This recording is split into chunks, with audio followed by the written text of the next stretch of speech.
Amis de Vévor, bonjour. Alors aujourd'hui je vais vous montrer justement le dernier truc que j'ai reçu de chez Vévor. Et je vais aussi d'ailleurs après en fin de vidéo vous faire une petite rétrospective de tout ce que j'ai eu chez Vévor et vous essayer de vous dire un petit peu mes impressions que j'ai eues un petit peu à l'usage. C'est vrai que vous êtes nombreux à me dire oui tu nous montres des trucs au moment où tu les reçois. Bon ok, donc tu nous donnes ta première impression. Mais des fois, les premières impressions, ça peut changer. Hein. Voilà, on peut très bien se dire, tiens, un truc, ça a l'air bien, et puis à l'usage, trouver moins bien, ou rencontrer des difficultés. Et donc là, comme vous êtes nombreux à me l'avoir demandé, j'ai trouvé que ça pouvait être intéressant de faire ça. Donc là, je vais vous montrer ce dernier truc que j'ai reçu, et après, je vous ferai une petite rétrospective de tout ce que je vous ai montré, que j'ai eu chez Vévor. Alors là, qu'est-ce que je vais vous montrer? Regardez cette pièce. Comment usiner ce genre de pièce? Là, on voit que c'est un tube sur lequel j'ai percé 3 trous espacés exactement entre eux de 120 degrés. Donc, comment faire, par exemple, pour faire ce genre de choses? Ce qui permettrait, par exemple, de mettre une autre pièce dedans qui elle-même aurait les mêmes espacements. Alors là, je vous le montre parce que ça a été fait de façon horizontale, mais on pourrait très bien faire ce genre de choses. Alors là, j'ai fait 3 trous, mais on peut en faire autant qu'on veut. Je vous avais montré justement de chez Vévor qu'on appelle un système d'indexation qui, ma foi, fonctionne bien et permet de faire éventuellement ça. Mais comme je vous montrais tout à l'heure, il a un petit défaut pour moi, c'est qu'il est un peu trop gros. Et donc là, j'ai pris ce qu'on appelle une table circulaire qui n'a pas ce côté indexable, mais que l'on peut régler facilement à n'importe quel ordre. Alors, on va le découvrir ensemble. Non, je ne l'ai pas encore ouvert. Donc cette table, elle existe de plusieurs façons. Elle existe soit avec un étau monté dessus, c'est le modèle que j'ai pris, soit sans étau, c'est-à-dire avec juste une table sur laquelle on peut venir brider des pièces. Bon, moi je préfère prendre le modèle avec étau, au pire on arrive toujours à brider les pièces dessus. Donc si on ouvre ici la boîte, on voit qu'on a comme d'habitude une notice qui marche pour plusieurs types de tables, voire des modèles comme on peut le voir justement avec ce système d'indexation que je vous avais déjà montré, mais là c'est un modèle 100. Ensuite on a la clé de mandrin, vu qu'il y a un mandrin, il faut bien qu'il y ait une clé avec, hein, voilà, avec le ressort, hein. Donc ça c'est très très classique. Ici on a donc différents accessoires, et ce qui est toujours intéressant, ce qui est assez classique aussi, pour le mandrin, en fait des morts. Donc après on a la table en elle. Alors j'ai pris exprès ici un petit modèle. On peut le voir, c'est pas gros du tout. Maintenant ça existe en différentes tailles. Chacun doit prendre la taille qui lui va bien, hein, éventuellement. Donc là on peut voir que c'est dans ce plastique là avec de la graisse dessus. Bon, on voit d'ailleurs que l'étiquette elle s'est un peu bougée. Elle n'est pas très droite, mais enfin, c'est pas très grave. On peut facilement la remettre au besoin. Et donc, voilà cette table. Alors, cette table, elle se présente comment? On peut voir ici donc, le socle qui est gradué. Donc, c'est ça qui va permettre de choisir l'angle qu'on veut. Ici, on a ce qu'on appelle un vernier. Exactement comme le principe du pied à coulisse. On peut avoir ici donc une graduation, on va dire, grossière. Et là, on peut affiner comme on veut. On voit d'ailleurs que cette bague ici, elle est aussi indexable. Donc ça peut éventuellement être intéressant. Et là, on a donc monté dessus ce mandrin. Alors on peut voir que cette table, elle peut se monter donc sur une perceuse ou une fraiseuse, soit comme ça, d'ailleurs verticalement. Donc ce qui va permettre d'usiner des pièces par le haut. Soit on peut très bien la monter comme ça, par exemple, horizontalement, hein, ce qui permettrait justement, là, comme je vous l'ai montré, par exemple, de faire ce genre d'usinage. Donc voilà, bon alors là on voit qu'il faut monter par exemple différentes choses, hein, la manivelle, je vais le faire et on va regarder ça de plus près. Voilà, donc là il suffit de monter là, les deux manivelles. Bon alors c'est des manivelles qui sont, je vais dire, fixes, hein, il n'y a pas de, comme on peut le voir, de partie tournante. Bon ça c'est pas forcément ce qui est le plus pratique, bon maintenant ça n'empêche pas de l'utiliser. Maintenant peut-être que je m'en ferai Ici d'autres, vu que c'est un pas de vis tout à fait standard, me faire une manivelle peut-être un peu plus longue et avec par exemple 2 roulements à billes, ce serait peut-être plus pratique. Voilà, ensuite c'est livré comme on peut le voir avec ces écrous en T là, qui viennent se mettre là dans les rayures. Alors bien sûr, à vous de voir selon votre perceuse, votre fraiseuse, si les dimensions ici correspondent. Moi, par exemple, si je veux la monter perpendiculairement sur ma fraiseuse, les rails sont un peu trop espacés. Maintenant, comme elle est petite, je pense que je vais me faire ici une petite pièce d'adaptation. Ce sera très facile à faire pour pouvoir la monter facilement. En même temps, si on l'ajuste bien, on peut aussi bien la régler, ce qui fait qu'on peut la monter et la démonter très très facilement, par exemple.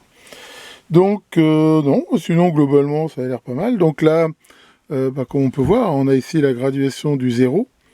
Et derrière, donc, on peut la manipuler comme ça, de façon à tourner pour avoir l'angle qu'on veut, sachant que, comme je l'ai dit, avec ce vernis ici, on peut avoir quelque chose de très précis. Alors, bien sûr, il y a toujours ce qu'on appelle un petit jeu, qu'on voit ici, backlash.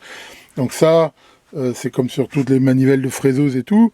L'idée, c'est qu'il ne faut jamais revenir, enfin, il faut toujours tourner dans le même sens. Si par contre, on doit revenir en arrière, il faut revenir en arrière au-delà du jeu pour revenir le faire comme ça. En faisant ça, on est sûr que justement, on n'est pas embêté avec le jeu ici, sinon ça peut poser problème. Bon, la qualité, pour moi, a l'air bonne. Donc, alors c'est bien sûr facile de changer les mandrins. Hein. Là, on voit que donc ça, on peut serrer des petites pièces ou éventuellement des tubes. S'ils sont assez gros, en les prenant comme ça par l'intérieur. Mais on peut voir ce jeu de mort qui eux se mettent comme ça et qui vont permettre justement de prendre éventuellement des pièces plus grosses par l'extérieur. Alors je rappelle que quand on les change, ils sont numérotés, les morts comme ça, il y a 1, 2, 3, il faut les mettre dans le bon ordre pour que ça fonctionne bien. Bon, je vous ai déjà souvent montré, vous pouvez chercher dans les vidéos d'usinage de ma chaîne des exemples d'utilisation comme ça de cette de petites tables circulaires comme ça, mais c'est vraiment un must-have. Ça permet très facilement déjà de faire des pièces comme ça. Ça peut, pourquoi pas, j'ai déjà fait faire des courroies crantées, des engrenages. Alors c'est vrai que là, le fait d'avoir un système d'indexation, si on veut faire par exemple un engrenage, c'est un confort d'utilisation, parce que on n'a plus à réfléchir, on fait par exemple, comme je vous l'avais montré, 3 tours, et puis on se met comme ça. Là, si on a à la manivelle, il faut bien sûr à chaque fois rajouter l'angle qui va bien en faisant attention. Donc c'est éventuellement plus laborieux, même si on peut le faire. Maintenant, il y a aussi un projet que j'ai. C'est aussi une des raisons pour lesquelles j'ai pris cette petite table. C'est que mon autre table, j'ai un projet qui commençait depuis très longtemps de la numériser, c'est-à-dire de remplacer la manivelle par un moteur pas à pas, ce qui permettra là de le piloter. Et là, pour le coup, de se passer d'un système d'indexation, ça sera piloté par un Arduino. Par contre, celle-là, je pense que je la garderai manuelle. Celle-là, elle me plaît bien, parce que je pense même pouvoir faire un petit système pour la monter très rapidement, quand j'ai des petites pièces à faire. Et généralement, moi, je travaille pas des gros trucs. Et là, vraiment, je pense que ça ira très bien pour faire ces petits usinages rapides. La qualité est bonne, enfin, je veux dire, voilà, c'est... Bon, on peut voir ici, quand même, qu'il y a des petits... je veux dire des petits pets là sur la fonte, mais enfin bon, après ici on voit que c'est bien rectifié, je veux dire, il n'y a rien à dire pour ça. Voilà pour la présentation de cette petite table. Comme promis en début de vidéo, je vais faire cette petite rétrospective, on va dire, pour voir un petit peu, après, je veux dire, un certain temps d'utilisation, mes impressions sur les différents appareils Vevor que je vous ai montré. Sachant que le premier a été montré le 7 mai 2023, je vais vous faire cette présentation dans l'ordre où je les ai reçus. La première chose, c'était cet étau Vevor réversible, et que j'utilise depuis toujours maintenant dans mon atelier principal, et dont je suis, à vrai dire, extrêmement content. J'ai aucun problème avec, il fonctionne très bien. Bon, je dois reconnaître que la fonction réversible pour ici pincer des tubes, je l'ai relativement peu utilisée. Mais enfin bon, à chaque fois que j'en ai eu besoin, elle a très bien fonctionné. Donc ici, vraiment rien à dire. Bon, le seul petit truc que j'ai eu, c'est que j'ai eu un petit peu de temps en temps un tout petit début d'oxydation ici sur le haut des mâchoires. Mais bon, après, c'est normal, hein, surtout dans un atelier. Bon, après, j'ai défrotté avec de la paille de fer, j'ai remis de l'huile dessus, et il n'y a eu aucun problème par rapport à ça. Donc, honnêtement, ça reste une très bonne pioche. Ensuite, bah, cette enclume que je vous ai montré, et qui, bah, pareil, je veux dire, encore une fois, là, je vais être franc, c'était pas le truc que j'ai plus utilisé pour l'instant, mais à chaque fois que j'en ai eu besoin, j'ai pu l'utiliser sans aucun souci. Elle n'a pas eu de marque particulière. Pourtant, des fois, j'ai tapé assez fort dessus. Donc, ici, encore une fois, il n'y a rien de spécial à dire. Même si, bon, je vais attendre, je la mettrai sans doute peut-être plutôt dans le Mecha où je l'utiliserai sans doute plus. Mais enfin, voilà. Jusqu'à présent, on va dire so far so good. Alors, après, je vous avais montré cette petite ponceuse qui, elle aussi, est destinée à aller dans le Mecha. Bon, là, je vais être aussi franc. Je l'ai pas tellement utilisée depuis la présentation. Donc, bah, je sais pas d'avis, enfin, mon avis de base reste bon, hein, qui était plutôt positif sur cet appareil. Maintenant, quand je l'aurai sans doute plus utilisé, éventuellement, je referai un autre tour dessus. Ah, alors ça, c'est une super bonne pioche. S'il y a un truc que depuis que je l'ai, j'ai beaucoup utilisé, hein, vous connaissez tous ma passion pour les autocollants, c'est bien ce plotter de découpe, qui, ma foi, c'est vraiment une super bonne pioche. Le soft avec est vraiment très bien fait. Et là, bah, honnêtement, j'en ai fait des autocollants. Et encore, je vous les montre pas tous. Mais vraiment, non, c'est très très bien. Bon, j'ai racheté un peu de consommables, hein, parce que bien sûr, bah, faut acheter du vinyle. Et j'ai racheté depuis quelques petits couteaux ici de rechange. Enfin bon, je veux dire, ça c'est normal, hein, c'est des pièces, je veux dire, d'usure. Mais non, vraiment, très très bonne pioche. J'en suis très très content. Après, c'est assez sensible quand même, enfin je veux dire, à la qualité du vinyle. C'est logique, hein, quelque part. C'est vrai que les vinyles, vraiment, les bas de gamme que j'ai eu des fois sur Ali, c'est pas ce qu'on fait de mieux. J'en ai pris des un petit peu plus chers, un peu plus épais éventuellement. J'avais de meilleurs résultats. Mais vraiment, non, c'est un appareil dont je suis extrêmement content. Bon, ça par contre, c'est à l'usage un peu moins. C'est vrai que cette petite lampe, bon, elle fonctionne bien, hein, cette lampe loupe. Mais je l'ai mis justement dans le Mecha que pour l'instant je m'en sers. Bah, en fait, je trouve qu'elle est pas assez puissante. C'est surtout ça son problème. Au niveau loupe et tout, ça fait le job. Hein. Je sais pas qu'elle ait une mauvaise qualité en soi, mais je trouve qu'à l'usage, elle est pas vraiment assez puissante. Donc, je réfléchis, soit éventuellement je change, je refais un autre éclairage plus puissant, ou je la laisse comme ça, mais pour plutôt des travaux de près. Enfin bon, là, honnêtement, c'est quand même pas à l'usage finalement aussi bien que ce que je pensais. Puis à la limite, elle est presque un peu trop petite aussi, quoi. Bon alors ça, je l'ai utilisé, ça marche très bien. Maintenant, j'ai quand même un sacré problème avec ce truc-là. C'est qu'en fait, quand on l'utilise en mode vertical, c'est-à-dire que le mandrin est vers le haut, bah, je veux dire, ma fraiseuse a pas une course assez haute, ce qui fait que je suis très très limité par la taille des pièces que je peux mettre avec une fraise. C'est quasi inutilisable en fait. Donc c'est pour ça que là, comme je vous l'ai montré, là j'ai repris une table circulaire. Maintenant, ici, il y a le côté indexation, hein, qui est quand même très intéressant. Par contre, quand on le monte en horizontal, là, j'ai utilisé plusieurs fois, et ça fait bien le job, hein, j'ai rien à dire. Mais voilà, en fait, je vais sans doute peut-être plus l'utiliser sur ma grande perceuse à colonne dans le Mecha, vu qu'elle a un débattement beaucoup plus grand, donc ça pourra me servir quand je vais faire simplement des perçages, bien que, vu que ça fait pas fraiseuse, cette perceuse. Enfin voilà, sinon la qualité reste très bonne, il n'y a rien à dire, mais c'est ça son problème principal, c'est ça, c'est le côté sa taille. Vérifiez bien hein, si ça vous intéresse et que vous avez une fraiseuse, vérifiez bien les dimensions, parce que quand elle est relevée, c'est très très haut en fait, hein, donc ça bouffe énormément de place, quoi. Alors je vous avais montré aussi cette scie à ruban. Bon là c'est pareil, vu que le Mecha n'est pas fini. Je l'ai utilisé 2-3 fois parce que j'avais des trucs à couper. Mais, être franc, le retour d'expérience, c'est pas qu'il est pas bon, mais il est pas, à mon avis, suffisant pour être vraiment parlant. Ce que je peux dire, c'est que les 3-4 fois que je l'ai utilisé pour couper quelque chose, ça a très bien fait le job, j'ai pas eu de problème avec.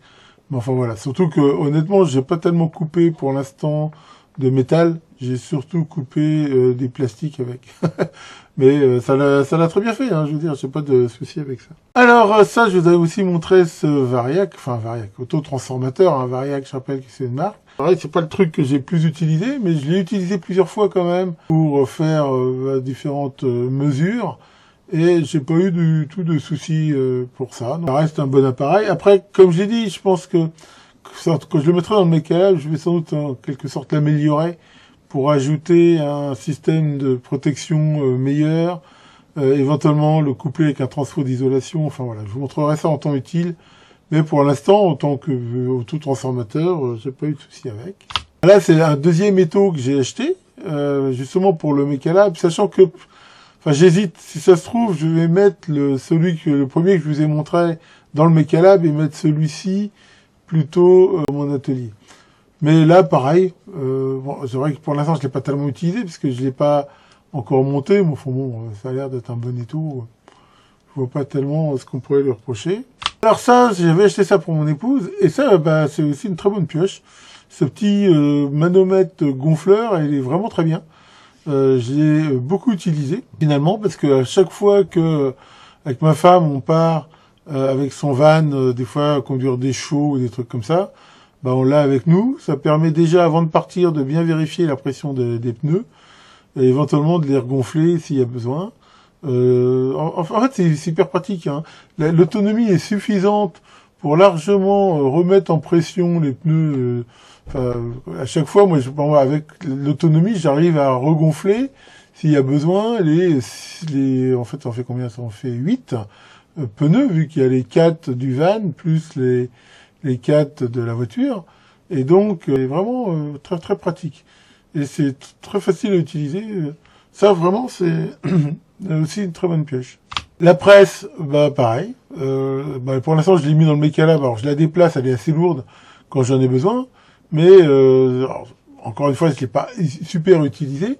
Mais quand j'ai eu besoin de sertir des trucs, je l'ai utilisé. Et vraiment, pareil, ça marche pour l'instant très très bien. Alors, c'est pareil, je compte sur cette presse.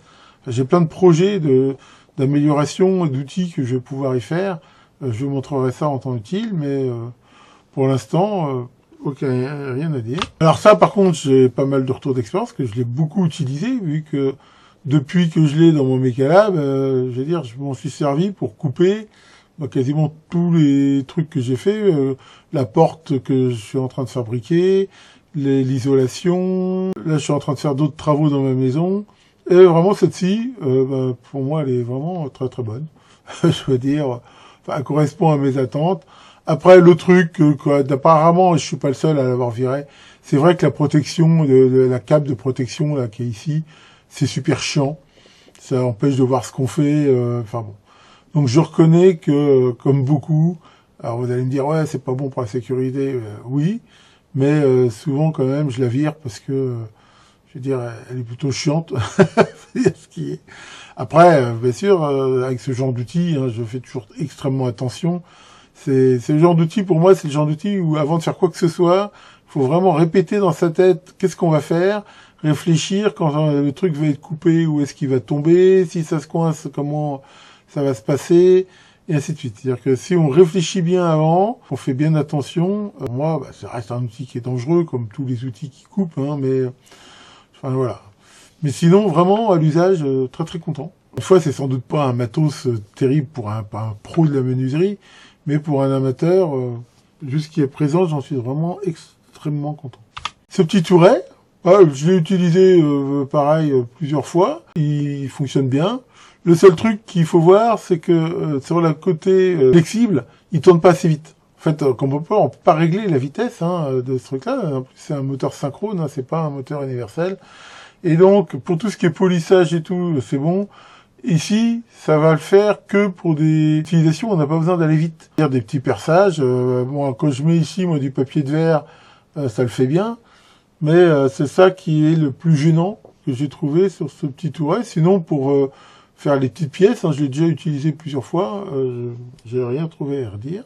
Et pour finir, l'avant-dernier truc que je vous ai montré avec celui d'aujourd'hui, c'est ce meuleuse suspendu qui, elle, on peut régler la vitesse et elle va beaucoup plus vite. Et là, pour le coup, justement, ça compense. C'est-à-dire que, honnêtement, je vais pas tellement utiliser finalement le flexible que je vous ai montré avant, parce que généralement ça va pas assez vite. Là, en même temps, il y a un mandrin qui est assez pratique sur flexible, mais ça marche vraiment du feu de Dieu. C'est hyper pratique et honnêtement, quand j'ai fabriqué ma porte, là, que je vous montrerai, j'ai pas encore fini de la faire, mais j'ai hyper utilisé dès que je voulais remeler une pièce de bois, faire des ajustements. Ça, c'est vraiment une très bonne pioche aussi. Je la conseille. Le seul truc qui est un petit peu, enfin, pas gênant, mais qui est des fois pas pratique, c'est le côté pédale ici. C'est pour ça que, comme je vous ai montré dans mon QDN, j'ai racheté un petit variateur et quand j'aurai fini, je sais pas, mais au moins avancé le Mecalab, quand je vais la mettre un peu à sa place, je vais probablement faire un système avec un interrupteur qui permettra de choisir entre une commande par la pédale ou une commande manuelle. Mais bon, c'est, je veux dire, voilà, une petite amélioration. Je vous montrerai ça en temps utile. Oups! En fait, quand j'ai commencé à faire le montage de la vidéo, je me suis dit, mais j'ai oublié des trucs, là. Et alors, en effet, donc, voilà, je vais faire une deuxième partie, on va dire, pour vous les montrer, sachant que, pour le coup, là, je respecte plus tellement l'ordre chronologique, mais enfin, je pense que c'est pas tellement important. Donc, je vous avais ici montré ce petit laminoir, qui, à destination va être dans le Mecalab. Alors, lui, en fait, je l'ai utilisé plusieurs fois, mais principalement, bizarrement, pour, comme je vous l'ai montré, utiliser le côté presse des rouleaux pour coller des adhésifs, principalement du cuivre adhésif sur des PCB, mais enfin voilà, j'ai plus en fait utilisé son côté de pouvoir appuyer avec force comme ça pour coller quelque chose ou mettre ensemble deux plaques que pour réduire la taille de fil ou de profilé. Enfin voilà, donc là-dessus, honnêtement c'est pareil, j'ai pas pour l'instant un gros retour. Bon, jusqu'à présent, les usages que j'en ai eu, encore une fois, je reste sur mon impression, sont pas mauvais. Alors lui, par contre, c'est aussi une très bonne pioche. Lui, pour le coup, je l'ai beaucoup utilisé aussi, vu que c'est l'aspirateur qui est dans mon Mecalab. Et comme dans mon Mecalab, là, je travaille pas mal le bois, qui dit bois dit sûr, et avec cet aspirateur, soit en le branchant directement sur les machines, comme la scie par exemple, soit pour aspirer partout par terre, les trucs, j'utilise cet aspirateur, et il est vraiment bien. Et honnêtement, le truc que vraiment j'apprécie, d'ailleurs qui me manque un max sur l'aspirateur que j'ai dans mon autre lab, c'est vrai que la télécommande qu'il y a ici sur le bout de l'embout ici, c'est vraiment hyper pratique en fait. Je pense à m'en fabriquer une en fait pour l'autre aspirateur, qui est pas un Vevor que j'ai dans mon autre lab. Donc vraiment cet aspirateur est très bien, il a pas du tout perdu de force. Bon, bien sûr, comme tout aspirateur tout neuf, faut le vider de temps en temps, mais non, ça reste une excellente pioche. Bon, je reconnais que je n'ai pas du tout, par contre, utilisé la fonction qu'on peut, là, d'injecter du liquide pour éventuellement nettoyer la moquette, des trucs comme ça. Là, j'ai pas utilisé ça. Mais par contre, en aspirateur, ça fonctionne très bien. Je l'utilise aussi pour nettoyer ma voiture. Ça le fait impec. Le petit compresseur, qui lui aussi a vocation à être dans le Mecalab. Bon, alors, pour l'instant, il n'y est pas. Parce que c'est pareil, je vous rappelle que le Mecalab, c'est une grande aventure qui est loin d'être finie. Mais je l'ai quand même parfois utilisé et aussi, il fonctionne très bien. J'ai eu absolument aucun problème et j'apprécie le fait qu'il soit relativement silencieux. Encore une fois, c'est un truc, à mon avis, plus pour des usages quand même relativement occasionnels. Il y en a qui disent que ça ne tient pas la route, qu'on l'utilise tous les jours, mais c'est toujours pareil. Toujours prendre l'outil pour un usage particulier. Mais là, je l'ai utilisé aussi pour faire de la peinture au pistolet. Je l'ai utilisé aussi pour faire de la peinture avec un aérographe en mettant un réducteur de pression. Fait très bien le job. Donc, pour l'instant, j'ai rien à dire.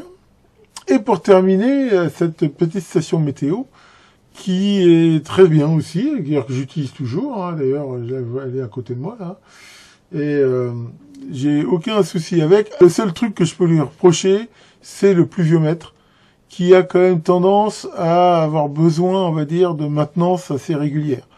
C'est-à-dire que, déjà, vu que c'est une sorte d'entonnoir avec un orifice qui est assez petit, surtout l'automne, très vite, il y a des saloperies qui viennent se mettre dedans, même si là où il est relativement loin des arbres, il y a toujours des feuilles qui volent, des machins.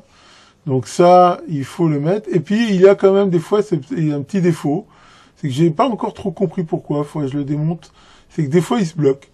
Alors, j'arrive pas trop à comprendre pourquoi, il suffit pas grand chose, mais le petit godet à l'intérieur qui est censé donc basculer au fur et à mesure qu'il se remplit pour compter justement le volume d'eau, bah, de temps en temps, il a ce problème. Donc, son seul défaut, il faut, je veux dire, relativement assez périodiquement, aller nettoyer ce pluviomètre. Mais à part ça, ça fonctionne très bien. Pour l'instant, j'ai jamais changé ni fait quoi que ce soit sur les batteries. Le panneau solaire suffit. Je l'ai toujours connecté à l'appli. Hein. Je peux que voir la météo de n'importe où je suis avec mon smartphone. Et ça marche bien. Donc je continue à donner une très bonne note à cette station, que je trouve qu'elle est très pratique, avec, voilà, juste ce petit défaut. Mais si ça se trouve, il faudrait que je regarde un jour, enfin, j'ai pas encore prévu de faire ça, mais un jour, il faut que je la descende, en fait, et que je regarde plus près ce problème-là de pluviomètre, pour voir un petit peu ce que ça donne. Voilà donc pour cette petite rétrospective Vevor, j'espère que ça vous aura intéressé. C'est vrai que d'ailleurs que c'est une chose qu'on me demande aussi assez souvent, par exemple, de le faire sur certains trucs que je vous ai présentés dans les QDN, vous dire ceux que j'utilise le plus, ceux qui m'ont déçu. Je pense que je le ferai éventuellement, faut que j'y réfléchisse, mais c'est dans les tuyaux. Bon, j'espère que vous avez tous passé un joyeux Noël, hein, et que vous vous préparez pour le... le prochain réveillon qui n'est pas loin du jour de l'an. Pour ma part, je vous rappelle que j'aurai plaisir d'échanger avec vous. Hein, si vous avez des questions, des remarques sur justement mes vidéos samedi prochain, le 28 à 21h, pour le live traditionnel de décembre. Tout bien sûr sous le contrôle de notre ami Nico. Tiens, Pincette, ça va, Pincette? Oh, t'as l'air très malheureuse, qu'est-ce qui t'arrive? Ton petit chat est mort? Oh, quel malheur. Et tu voudrais avoir le même? Bon, si tu veux, mais je me demande bien ce que tu vas faire de 2 chats morts. Bon, là-dessus, profitez bien de cette fin d'année et à très bientôt pour de nouvelles vidéos.